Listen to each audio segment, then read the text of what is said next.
Vamos começar então a nossa segunda reflexão dessa manhã. Em nome do Pai, e do Filho e do Espírito Santo. Amém.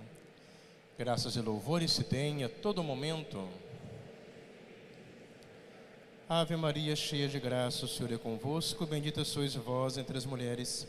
Bendito é o fruto do vosso ventre, Jesus.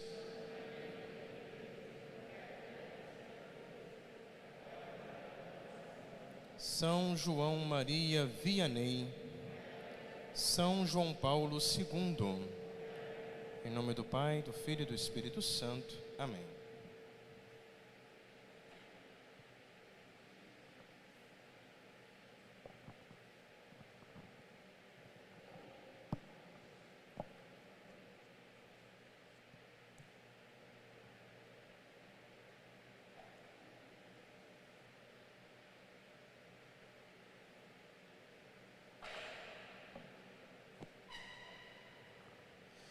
Vamos começar essa reflexão lendo uma passagem da Epístola de São Paulo aos Romanos, capítulo 12, versículos 3 a 6.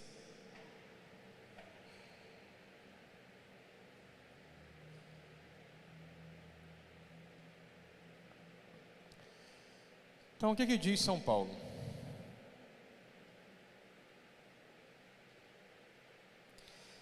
Em virtude da graça que me foi dada, recomendo a todos e a cada um: não façam de si próprios uma opinião maior do que convém, mas um conceito razoavelmente modesto, de acordo com o grau de fé que Deus lhe distribuiu.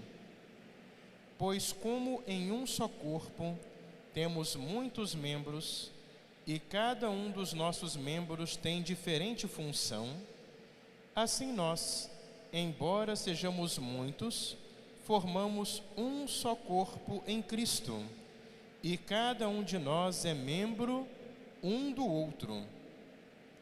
Temos dons diferentes conforme a graça que nos foi conferida.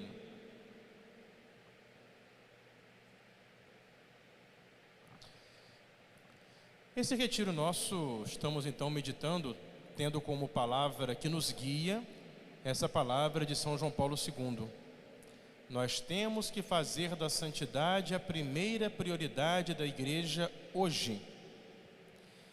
E estamos usando essa reflexão nessa celebração dos 20 anos da criação da nossa administração apostólica pessoal, São João Maria Vianney. Para entender o quê? Que nós, como católicos, que vivemos a nossa fé católica nesta igreja particular que é a nossa administração apostólica, que buscamos encontrar aqui, através da palavra de Deus, dos sacramentos, da nossa vida de família, comunidade paroquial, o nosso caminho de santificação, porque Deus não nos chamou para ir para o céu separados, mas Deus nos chamou como um povo. Vocês vejam que no Antigo Testamento Deus, ele formou um povo para si, que era o povo judeu. No Novo Testamento ele formou um novo povo, que é a Igreja Católica. A diferença é que no Antigo Testamento o povo de Deus era uma raça, eram os descendentes de Abraão. Eles que eram uma raça, eram um povo, era uma religião nacional. Agora não. Quando Cristo veio salvar a toda a humanidade, ele fundou um povo que não se liga mais por vínculos da carne e do sangue, por vínculos hereditários, por vínculos de descendência, como eram os judeus, mas é um povo que está ligado por vínculos espirituais, sobrenaturais. Por isso que a igreja, ela é aberta para todas as raças, todas as línguas, todas as comunidades, todos os povos. Isso é muito interessante, porque aqui nós entramos no que São Paulo acabou de falar para nós, né? Nós devemos ter uma visão modesta de nós mesmos. Não devemos nos julgar mais daquilo que nós somos. Por quê? Porque a igreja é isso aqui. É como um corpo onde há muitos membros. Por acaso o coração pode falar que o rim é desnecessário? Não pode. Por acaso o cérebro pode falar que a mão é desnecessária? Também não pode. Cada um tem a sua função, a sua importância para o bem de todo o corpo. Então São Paulo fala a mesma coisa. Na igreja, cada um de nós tem o seu lugar, tem o seu valor, a sua importância enquanto membro de Cristo, e ninguém deve julgar-se melhor que o outro. E a igreja, por ser essa grande unidade na diversidade, porque a igreja, quando ela começou a expandir a evangelização, ela fez com que o evangelho se encontrasse com culturas muito diversas. E conforme aquele encontro do evangelho com a cultura, todo o percurso histórico na providência de Deus, que desenvolveu através dos acontecimentos aquela comunidade concreta, tudo aquilo faz parte também da igreja. Por isso, nós celebrarmos os 20 anos da administração apostólica, é nós celebrarmos justamente o modo como nós somos católicos. Mas eu, por ser da administração apostólica, sou melhor que um católico que não pertence? Sou melhor que um católico da diocese? Será que a diocese de Campos é melhor que a diocese de Friburgo? Será que a paróquia tal é melhor que a paróquia X? Não. São diferentes? São. Porque nós não somos iguais? Não é? Isso que São Paulo fala. Eu não sou mais católico do que meu irmão paroquiano de outra paróquia, porque eu sou dessa paróquia e não sou da outra. Eu não sou mais católico do que um irmão diocesano, porque eu tenho a liturgia tradicional e ele tem a renovada. Não. Nós somos todos católicos. Mas cada um, dentro dessa tradição histórica, a qual Deus o chamou, viver essa fé. E é o nosso caso aqui, né? Nós temos uma história muito peculiar, como o Dom Fernando recordou. Mas o que é o mais importante? É nós estarmos na igreja de nosso Senhor Jesus Cristo. Não só nós temos aqui aqueles que são nascidos e criados aqui na administração apostólica, inclusive aqueles que viveram antes, não é, naquela situação de exceção, aquela comunidade tradicional que deu origem à administração apostólica, como também temos irmãos e irmãs que não são daqui, que vieram e se identificaram com tudo isso que a Igreja Católica conserva aqui, nesta igreja local, nessa igreja particular chamada administração apostólica. Muita gente foi nascida e criada na liturgia renovada atual e depois conheceu, se encantou, se identificou e ficou, não é? São muitas histórias, mas o importante é nós entendermos isso aqui, né? Nós todos somos uma igreja só. O Concílio Vaticano II, na Lumen Gentium, fala algo muito importante, que é fundamental e que hoje, às vezes, corre risco de estar sendo quebrado por certos radicalismos, sobretudo que nós vemos na internet.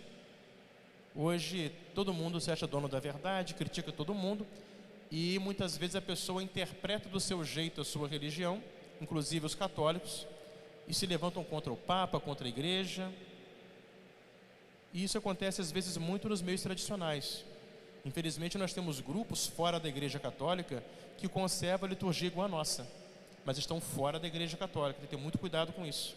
Se revoltaram, se separaram, mantêm uma liturgia tradicional, mas não estão unidos à igreja. Isso é muito perigoso, porque fora da igreja não há salvação. E o que é estar unido à igreja? É o que ensina aqui o magistério. Olha só o que diz o concílio. É a Lumen Gentium número 14. São plenamente incorporados à sociedade que é a Igreja Católica aqueles que, tendo recebido o Espírito de Cristo, o Espírito Santo, através, né, do batismo, dos sacramentos, aceitam toda a sua organização e os meios de salvação nela instituídos, e que pelos laços da profissão da fé, então mantém a mesma fé, dos sacramentos, celebram os mesmos sacramentos, embora os sacramentos sejam celebrados em ritos diferentes. Gente, estão vendo agora a guerra da Ucrânia, não tem? Estão vendo fotos dos padres da Ucrânia? Viu que é tudo diferente de nós? Ali é o rito ucraniano, é outro rito. A Igreja Católica tem mais de 20 ritos diferentes. Rito bizantino, ucraniano, sírio-malabar, sírio-malankar, rito copta, um monte de rito. Rito, me chama bracarense, rito milanês, tem muitos ritos. Mas em todos os ritos são só 7 sacramentos. Bonito isso aqui, né? São os mesmos sacramentos que são celebrados em expressões rituais diversas, mas todos unidos na mesma fé católica. Isso foi importante. Então preste atenção, como também nós aqui. Nós somos o rito romano tradicional. Se você vai na igreja do Rosário, Santa Teresinha, é o rito romano atual, de São Paulo VI. São dois tipos de rito diferentes, da mesma família romana, mas são 2 ritos. Mas é uma igreja só, porque são os mesmos sacramentos. Então, os laços da mesma fé, dos mesmos sacramentos, do governo eclesiástico, como o do Fernando lembrou anteontem. Eu, na paróquia, obedeço o meu pároco, porque o meu pároco está aqui nomeado pelo meu bispo, que está aqui nomeado pelo Papa. É o mesmo governo eclesiástico. E da comunhão. Comunhão aqui é a nossa união, como uma só igreja em Cristo. Não importa qual a paróquia eu pertença, qual a diocese eu pertença, a qual rito eu pertença, nós somos uma igreja católica só. Então, são plenamente católicos aqueles que têm tudo isso e assim se unem na estrutura visível da igreja com Cristo, que governa essa igreja por meio do Papa e dos bispos. Isso que o concílio fala aqui é o que faz o ser católico. Ah, mas eu tenho a missa tradicional, eu tenho tudo direitinho, bonito, mas eu não reconheço, eu aceito o Papa Francisco, mas como nós estamos numa crise da igreja muito grande, eu não preciso obedecer o Papa Francisco. Ah, eu tenho missa tridentina, mas eu não preciso obedecer o bispo diocesano. Não preciso obedecer o bispo administrador apostólico, se eu sou da administração. Ah, eu sou católico, mas eu não sigo orientação. Aí complicou. Ah, eu sou católico, mas eu não concordo com isso que a igreja ensina. Epa, complicou. Ah, eu sou católico, mas eu acho que a missa renovada, ela está errada. Complicou. Porque são os mesmos sacramentos. Que você às vezes acha ruim abusos feitos na liturgia, que podem acontecer tanto na missa renovada como na nossa liturgia, quando a pessoa não tem respeito. Você está contra quem erra, mas contra aquilo que a igreja fez, você não pode estar contra. Então perceberam? Isso é que faz a igreja.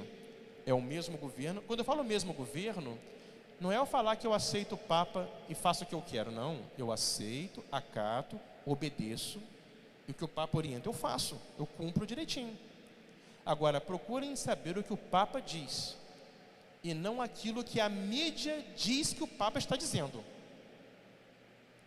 Cuidado. Que às vezes você vai ler a mídia e você fica, nossa, o Papa falou isso. É o que a mídia está falando que ele está dizendo. Não, o que ele disse de verdade? O que a igreja fala de verdade? Isso é muito importante, né? Então, a unidade é um dom, porque essa unidade é o que nos faz ser católicos e nos garante o caminho da salvação. A igreja é a barca de Pedro. Quem está fora dessa barca vai morrer afogado. Então é preciso eu estar nessa barca para poder eu ir para o céu. É na igreja que eu me salvo, porque Jesus fez a igreja. Isso é doutrina católica, porque Lutero, quando ele se revoltou contra a igreja, porque Lutero viveu um tempo tipo o nosso, né? O tempo que Lutero viveu, o século XVI, era horroroso. Gente, era horrível. O tempo da Renascença foi uma decadência moral, uma decadência cultural horrível. Era aquela mentalidade pagã voltando, o mundanismo entrando em tudo, inclusive nas artes. E na igreja também, havia muita crise na igreja. Havia muita falta de formação no clero, porque não tinha seminário, sabia?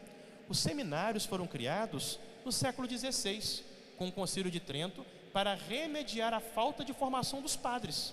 Que antigamente, quem não era de convento, tipo franciscano, dominicano, por exemplo, um rapaz queria ser padre. Sabe o que ele fazia? Ele ia para a faculdade, estudava, ia se apresentando ao bispo e recebendo as ordenações, e morava em casa com a família. Conclusão, e muitos até não iam para a faculdade não, era mais ou menos bom, piedoso ali, o bispo ia e ordenava que era bonzinho. Tinha muito padre sem formação, muito padre fazendo coisa errada, muita decadência moral, muitos escândalos. Sempre aconteceu isso, que é a parte humana da igreja. Só que aquela época foi uma época de crise muito profunda, a crise da Renascença. E Lutero ficou, vendo aquela situação toda, aproveitou isso tudo como um pretexto, separou-se da igreja. E ao ver os erros das pessoas da igreja, ele falou, não, isso não pode ser de Deus. Aí ele negou a igreja. Aí que vem essa mentalidade que as pessoas falam muito. O que o povo fala aí? Igreja não salva ninguém, só Cristo salva. Isso é protestantismo, tá? Isso não é católico não. A igreja deles não salva mesmo não, porque eles que inventaram. Agora Jesus deixou a igreja, como o Dr. Fernando explicou aquele dia. Então, o que nos faz estar no caminho da salvação? Estarmos unidos na barca de Pedro. E essa união na barca de Pedro é o que nós falamos aqui agora. Nós temos a mesma fé, celebrar os mesmos sacramentos e obedecer os mesmos legítimos pastores. Então, isso é um dom que nos mantém unidos a Cristo, porque a igreja é Cristo, mas que da nossa parte exige a nossa fidelidade. Essa carta que São João Paulo II escreveu a Dom Licínio, anunciando a criação da nossa administração apostólica, chamada Carta Ecclesiae Unitas, unidade da igreja. São João Paulo II escreveu assim para Dom Licínio e para nós aqui na época: a unidade da igreja é um dom que nos vem do Senhor, pastor e cabeça do corpo místico, mas que ao mesmo tempo exige a resposta efetiva de cada um dos seus membros, acolhendo aquela oração que Jesus fez na última ceia: que todos sejam um, assim como tu, ó Pai, estás em mim e eu em ti, que eles sejam um em nós, para que o mundo creia que tu me enviaste.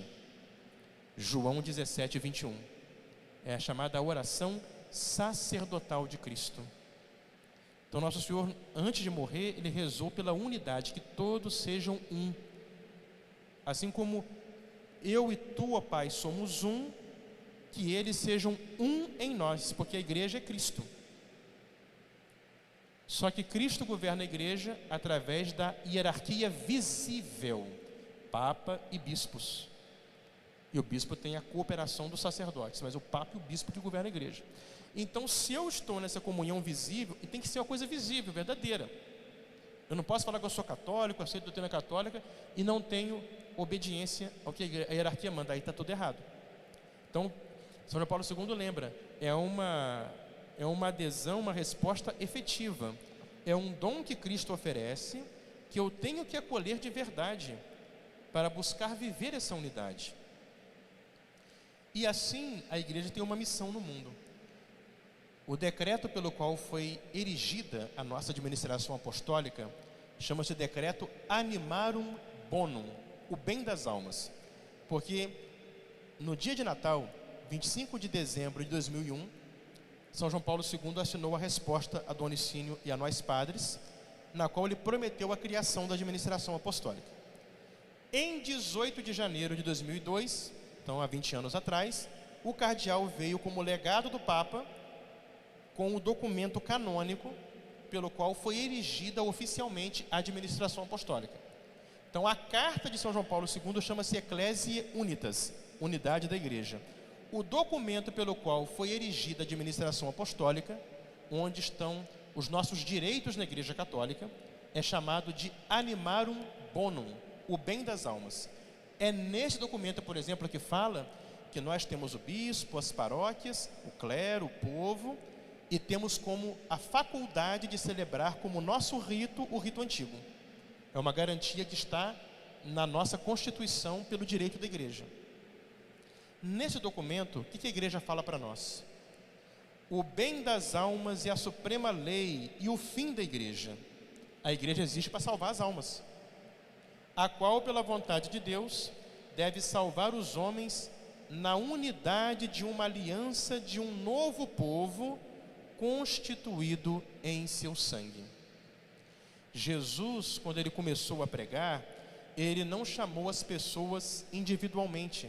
Ele formou uma igreja, ele convocou um povo e ele falou: esta é a minha igreja. A palavra igreja quer dizer o quê? Reunião, convocação, assembleia.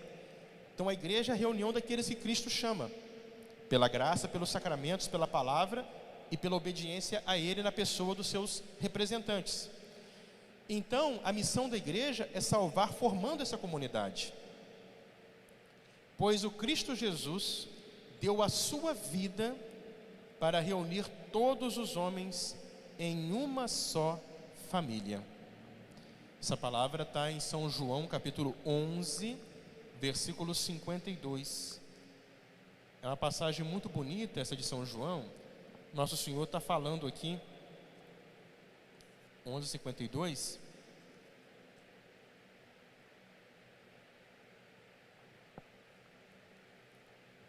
Dessa união.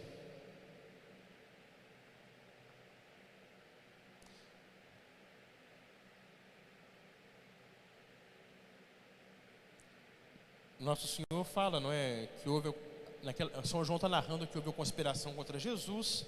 Os pontífices e fariseus reuniram o conselho para decidir matar Jesus. E aí o Caifás fez uma profecia, dizendo que nós temos que matar Jesus, porque esse homem multiplica milagres. Se o deixarmos proceder assim, todos vão acreditar nele, e os romanos virão a arruinar nossa cidade e nossa nação. Então Caifás, o sumo sacerdote, disse: vós não entendeis nada, nem considerais que vos convém que morra um só homem pelo povo e não pereça toda a nação. Então Caifás falou: é melhor matar Jesus para salvar o povo. Ele achava que matando Jesus não haveria uma divisão do povo que atrairia a ira dos romanos. Aí São João fala o seguinte: ele não disse isso por si mesmo, mas como era o sumo sacerdote daquele ano, profetizava que Jesus devia morrer pela nação, ou seja, por todos. Embora sendo inimigo de Jesus, pelo cargo de sacerdote, ele profetizou.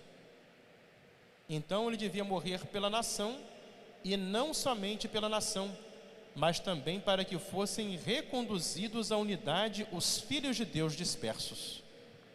Então Jesus veio morrer para nos unir como um só povo, ensina aqui São João. Então, essa é a missão da igreja: salvar os homens na unidade de uma aliança de um novo povo, constituído pelo sangue de Cristo, pois Cristo Jesus deu a sua vida para reunir todos os homens numa só família, da qual a igreja é para todos e cada um sinal visível dessa unidade e dessa salvação. A igreja, ela é o sinal visível no mundo da união com Cristo e da salvação. Por isso, quem está fora dessa igreja não está unido a Cristo e não pode se salvar. Por isso que a unidade da igreja é uma necessidade para que nós alcancemos a salvação e para ser católico. Fora dessa unidade não dá para ser. E justamente, não é, na carta de Dom Licínio e dos padres ao Papa São João Paulo II, que foi datada de 15 de agosto de 2001, esse era o pedido que foi feito, né? Um trechinho da nossa carta para o Papa. Eu também assinei essa carta, porque eu já era padre na época, né? Na época, a senhora Dom Licínio e todos nós que éramos padres. Eu estava com meio ano de padre nessa época, eu era padre novinho, também assinei essa carta. Então, qual foi o nosso pedido ao Papa? Embora sempre nos tenhamos considerado dentro da Igreja Católica, da qual nunca jamais tivemos a intenção de nos separar, contudo, devido à situação da Igreja e a problemas que afetaram os católicos da linha tradicional, que são do conhecimento de vossa santidade, e cremos, enchem o seu coração e o nosso de dor e angústia, fomos considerados juridicamente à margem da igreja. É esse o nosso pedido, que sejamos aceitos e reconhecidos como católicos. Vocês sabem que o Concílio Vaticano II, quando ele aconteceu na igreja na década de 60, ele aconteceu num tempo de crise, né? Os anos 60 foram anos terríveis do século passado. É o ano da grande revolução cultural, né? O mundo virou de cabeça para baixo dos anos 60 para frente. Até a década de 50, embora no campo filosófico já havia muitas ideologias que afastavam de Deus e da igreja, no entanto, no geral das pessoas havia ainda certos costumes cristãos que pautavam a sociedade. Em tudo, até em coisas assim mais exteriores, como o modo de vestir, por exemplo. Os anos 60 foi uma revolução, né? Movimento hippie, revolução sexual, pílula anticoncepcional, não é? Foi tudo revirado, virou tudo. E a igreja estava nesse momento, nessa agitação toda, e o espírito da época, né, de muito liberalismo, muito progressismo, acabou levando também que essa crise pela qual passava o mundo afetasse a igreja. E a década de 70 e a década de 80 foram décadas muito difíceis para a igreja católica. Décadas de muita confusão, muito padre e muita freira abandonaram a sua vocação, muita gente perdeu a fé, muitos seminários ficaram vazios, muitos lugares derrubaram altares, quebraram imagens de santos, não é? Havia um ódio por tudo que era tradicional, foi um negócio muito esquisito. E houve também um crescimento muito grande de um certo socialismo na igreja católica por meio da teologia da libertação, que cresceu muito, muita mistura de política na religião, década de 70 e 80, foi um tempo difícil. O Papa São Paulo VI, coitado, sofreu muito, tanto que ele falou aquela frase, né? A fumaça de Satanás entrou na igreja. Ele sofreu muito vendo os desmandos que aconteceram. E aí houve muita confusão, muita bagunça, e isso tudo acabou fazendo com que cristãos que tinham, pela sua história, como nós aqui, né? Como o Dom Fernando explicou, pela história com o Dom Antônio de Castro Maia, esse costume mais tradicional, a gente ficou muito acuado. A gente não conseguiu entender aquilo e vimos naquilo um perigo para a nossa fé e houve essa divisão toda do passado. Então, por isso que foi o pedido, que nós possamos ser reconhecidos de novo como católicos, né?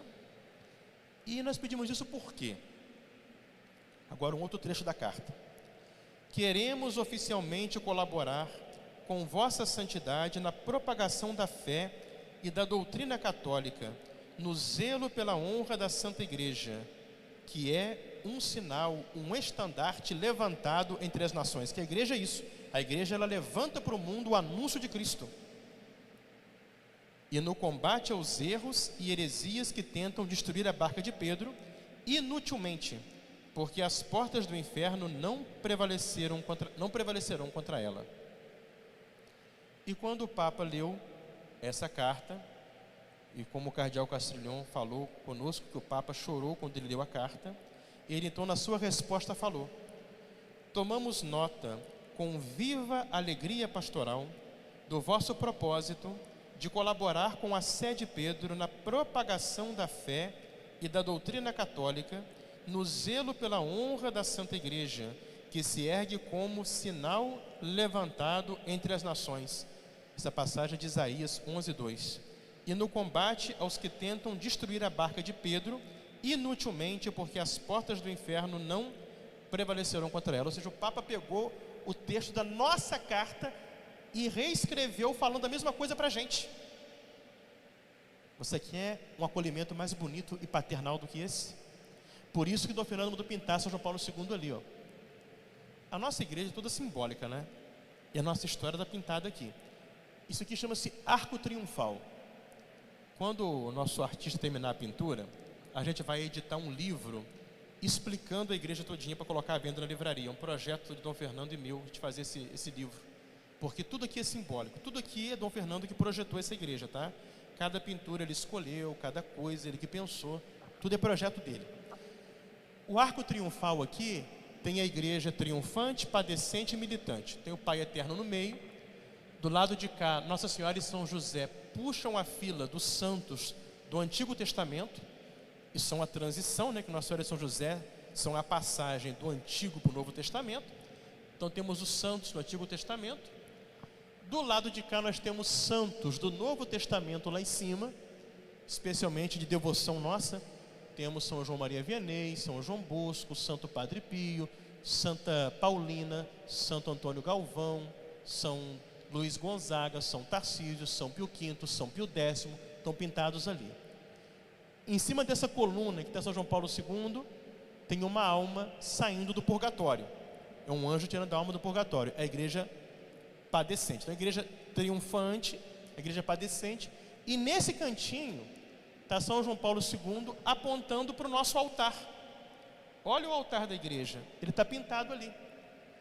São João Paulo II aponta para esse altar, onde estão personagens históricos ligados a nós. Na frente, paramentados, Dom Licínio, mais perto do altar, nosso primeiro bispo, e Dom Antônio de Castro Maia, antigo bispo de Campos, que foi o que formou os padres que depois formaram a união sacerdotal, que foi transformada em administração apostólica. Atrás de Dom Licínio e Dom Antônio está Monsenhor José Possidente, foi o nosso vigário-geral e o grande formador de todos os nossos padres, e Dom Fernando ao lado dele, que na época já era bispo coadjutor de Dom Licínio, e depois foi sucessor, já era sucessor de Dom Licínio na época. Então, São João Paulo II está apontando para a obra que ele criou, que é a administração apostólica, onde nós vivemos a nossa fé católica unidos a Pedro, para, se Deus quiser, chegarmos ao céu. Essa é a explicação do arco triunfal da igreja. Arco triunfal, essa é a explicação. Então, São João Paulo II está apontando para a administração apostólica, que é a obra que ele criou, para que nós pudéssemos nos salvar na igreja católica. Então, São João Paulo II, ele é o nosso criador. Ele é o que criou essa obra é dele, não é? E ele assumiu, ele pegou o texto do nosso pedido e transformou em concessão, em acolhimento.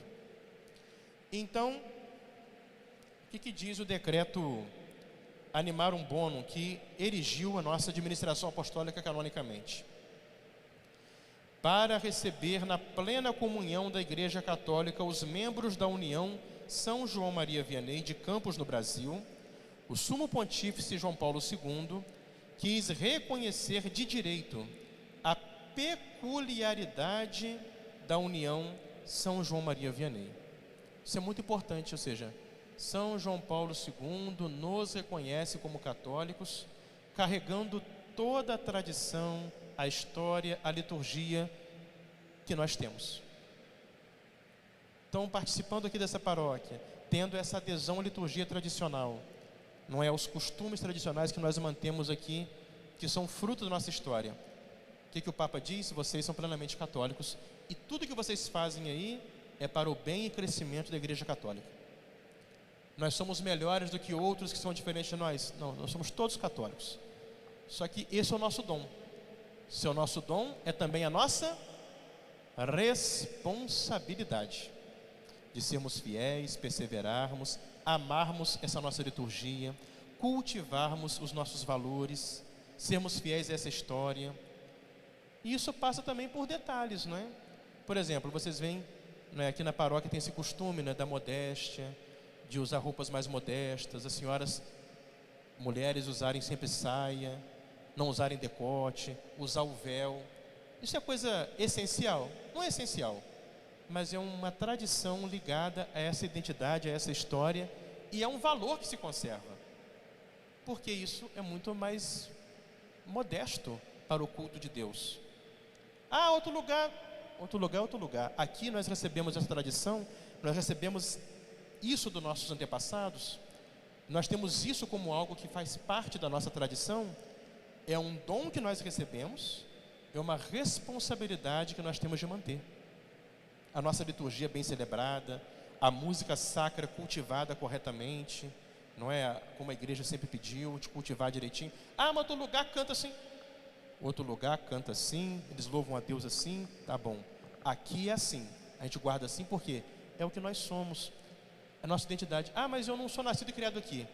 Você veio, você identificou, você quer assumir isso como para você como um caminho de santidade? Seja muito bem-vindo. Agora, às vezes a pessoa vem aqui, olha aquela missa do padre de costa para o povo de latim, não entendi nada. Eu não me identifiquei. Tá ótimo também, não é? Cada um tem o seu caminho com Deus. Eu vou na paróquia tal, lá eu me identifico mais, eu gosto mais da coisa mais carismática. tudo bem, você vai procurar Deus, mas tem que ser católico. Se não tiver unido à Igreja Católica, já não está errado. Mas se é católico, você vai. Agora, se você não se identificou e busca, então seja fiel, acolha esse dom, conserve para que seja transmitido para as próximas gerações que fazem parte dessa história que é viva. Então está vendo só?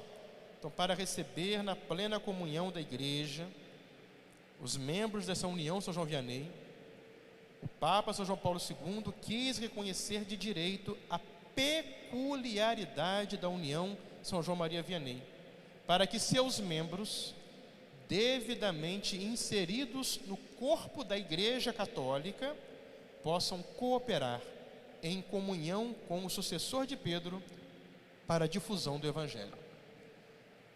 Ou seja, aquela frase que nós dissemos na nossa carta ao Papa, que o Papa reproduziu nos acolhendo, ele mandou reproduzir no decreto que nos erigiu. Ou seja, vocês vêm para cá como vocês sempre foram, unidos à igreja. É isso que nós queremos. É o nosso tesouro, né? Então vamos agradecer muito a Nosso Senhor, essa graça que nós temos, e vamos ser fiéis, não é? Vamos renovar o nosso amor, a nossa fidelidade à igreja, através do amor que temos pela nossa administração apostólica. Por isso, vamos conservar nossa identidade, nossos valores. Nós somos santos? Não. O que nós somos aqui? Pecadores que estamos buscando ser santos. Desde o bispo, o padre, as religiosas, os seminaristas, os fiéis que aqui pertencem, ou mesmo irmãos e irmãs diocesanos que gostam de vez em quando de vir aqui participar da nossa liturgia. Nós queremos ser santos, unidos ao Papa, guardando o que a igreja ensinou sempre, não é? Mantendo a nossa fidelidade à igreja, guardando esse tesouro que, sem merecimento nosso, pelas circunstâncias providenciais da história, nos foi confiado, que é a liturgia tradicional, procurarmos viver assim, cumprindo o quê? A nossa santificação. Que não adianta nada eu ser um padre que usa batina o dia inteiro, você andar de roupa modesta, usar véu na cabeça, assistir missa tridentina, cantar gregoriano e levar uma vida errada. Não adianta nada, não é? Não resolve nada. O que adianta é você se santificar, não é? Usando tudo que a igreja te oferece, no nosso caso aqui, por meio da administração apostólica, com aquilo que ela tem de peculiaridade, para você se santificar, para você servir a Deus, ser um bom cristão, uma boa cristã, praticar a virtude, não é? Nós sacerdotes vivemos o nosso sacerdócio de modo fiel, as irmãs serem boas consagradas a Deus, os seminaristas, não é? Serem jovens que estão buscando um sério discernimento para o sacerdócio, cada um de vocês sendo bons pais, boas mães de família, bons filhos, bons profissionais, ou boas pessoas consagradas no meio do mundo, né, como catequistas, membros de pastoral, que trabalham, não é, no bem do próximo. Então, que tudo isso nos leve a sermos fiéis e servirmos a Deus na igreja que Ele fundou para chegarmos ao céu.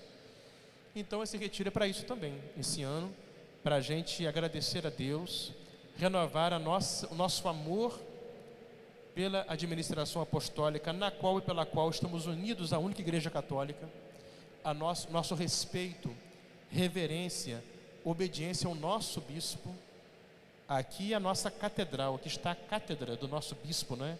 Daqui ele governa a nós. E essa cátedra, ela está unida à cátedra do Papa, ou seja, o bispo está unido ao Papa. Por isso, Dom Fernando, ele mandou colocar lá em cima de Nossa Senhora, no frontão, né? Chama-se o retábulo do altar, que essa parte triangular chama-se frontão. No frontão do retábulo do altar, ele mandou colocar os símbolos do Papa, a tiara e as chaves de São Pedro, para mostrar a nossa união com o Papa. E essa frase aqui, né, é aquela frase que Jesus falou para São João: eis aí a tua mãe. Dom Fernando explica sempre: a nossa mãe é Nossa Senhora, a nossa mãe é a igreja. Nós amamos Nossa Senhora e amamos a igreja, e aqui queremos ser fiéis até o fim. Isso é você ser católico. E a administração apostólica é isso. Então, o nosso amor e reverência ao nosso bispo e, com ele, por meio dele, ao Papa Francisco, que é o nosso Papa hoje, a nossa fidelidade à Igreja, cumprindo o nosso dever, vivendo a santidade, que é o que nos falou o Papa que nos criou, São João Paulo II. Fazer da santidade a nossa primeira prioridade na Igreja hoje. É o nosso chamado. Então, que Nossa Senhora, São João Maria Vianney e São João Paulo II nos abençoem e que nós possamos cada dia ter mais amor pela Igreja e entender que amando a Santa Igreja e usando tudo que a Igreja nos oferece é que nós vamos perseverar em meio a esse mundo para chegarmos ao céu. Vamos terminar rezando o Ângelus.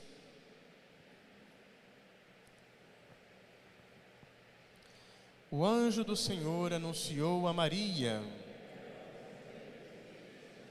Ave Maria, cheia de graça, o Senhor é convosco, bendita sois vós entre as mulheres, bendito é o fruto do vosso ventre, Jesus.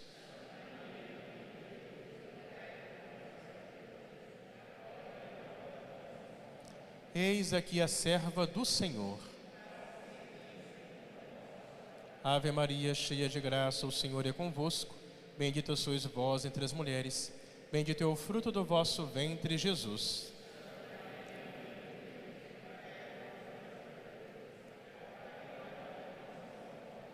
E o Verbo de Deus se fez homem.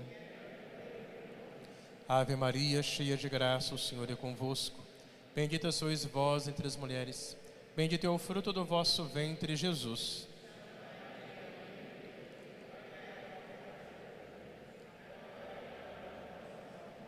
Rogai por nós, Santa Mãe de Deus. Oremos, infundi, Senhor, em nossos corações a vossa graça, vos suplicamos, a fim de que nós reconhecemos pelo anúncio do anjo a encarnação de Jesus Cristo, vosso Filho, pelos merecimentos da sua paixão e morte, cheguemos agora à ressurreição, pelo mesmo Cristo nosso Senhor. Glória ao Pai, ao Filho e ao Espírito Santo.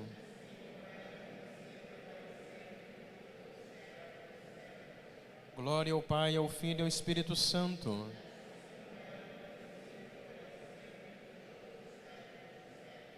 Glória ao Pai, ao Filho e ao Espírito Santo.